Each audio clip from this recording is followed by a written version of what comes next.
Alors, il demandait que pensez-vous des icônes d'un père considéré comme saint, mais qui n'ont pas encore été canonisées? Oui, mais en général, une icône d'un saint qui n'a pas été canonisé, on ne met pas l'auréole dessus, autour de sa tête. On écrit simplement son nom. On a le droit de mettre l'auréole que lorsque la personne est canonisée. Canonisé, ça veut dire quoi?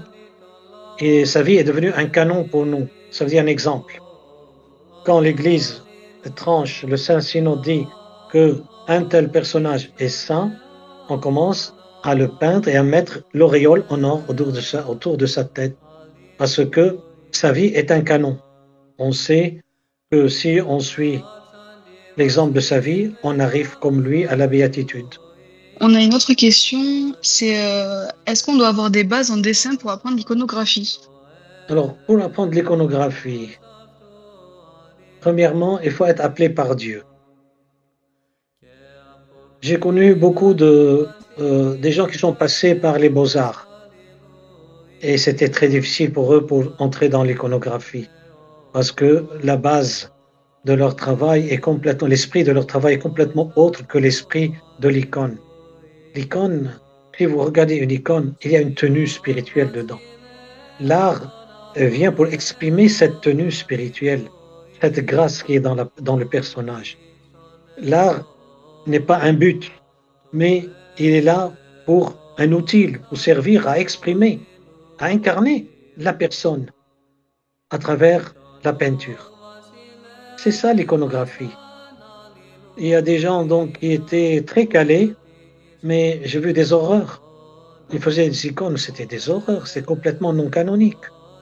Et l'icône demande une grande humilité, suivre la tradition et ne pas dévier à gauche et à droite, ne pas intervenir personnellement dans la représentation, mais garder la tradition, puisque la tradition, c'est l'Esprit Saint qui l'a enseigné aux hommes à travers les siècles. Merci beaucoup. Un frère se demande, une icône n'est-elle pas déjà une grâce en elle-même car elle fait partie de la révélation?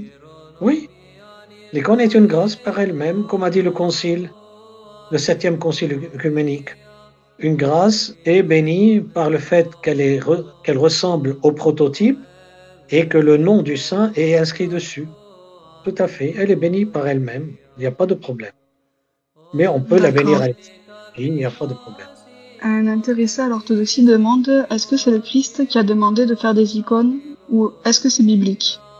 Alors, l'iconographie n'est pas biblique parce que Dieu n'était pas incarné, on ne le connaissait pas, il n'avait pas de forme.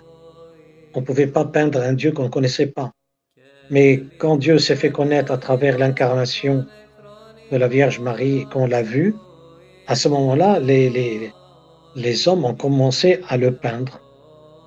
Et l'icône, on célèbre souvent l'icône qui n'est pas faite de main d'homme.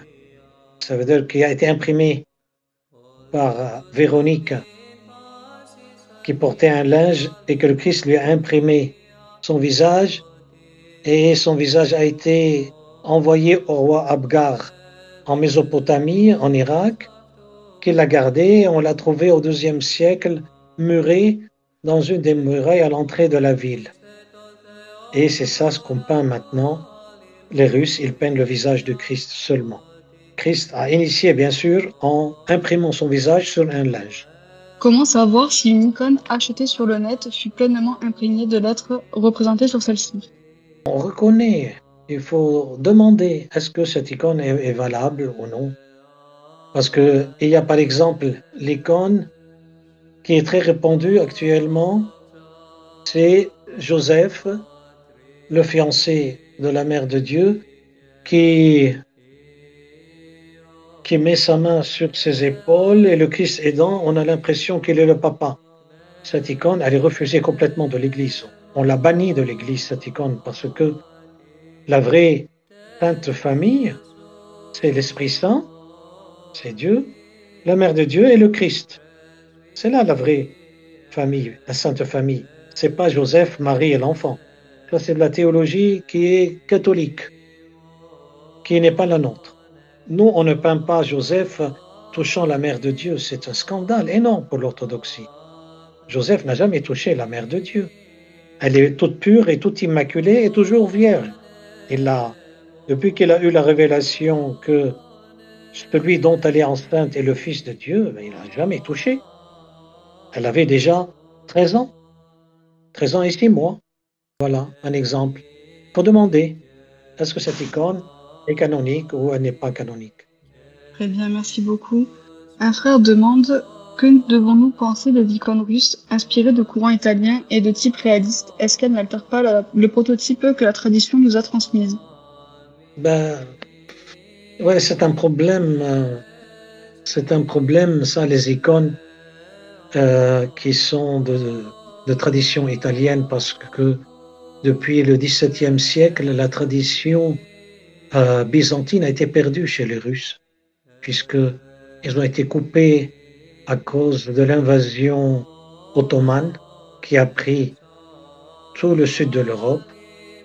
Et donc, les Russes ont perdu cette tradition et ils ont commencé à peindre des icônes avec une influence. Les lignes, elles étaient des lignes humaines, italiennes, inspirées des tableaux italiens.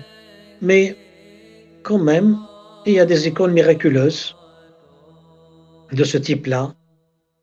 Et même si vous allez à Égine, vous regardez les icônes devant lesquelles Saint-Nectaire priait, ben, elles étaient comme ça. C'était accepté, cette tradition. Mais quand est-ce qu'on a commencé à redécouvrir l'icône? C'est au début du XXe siècle.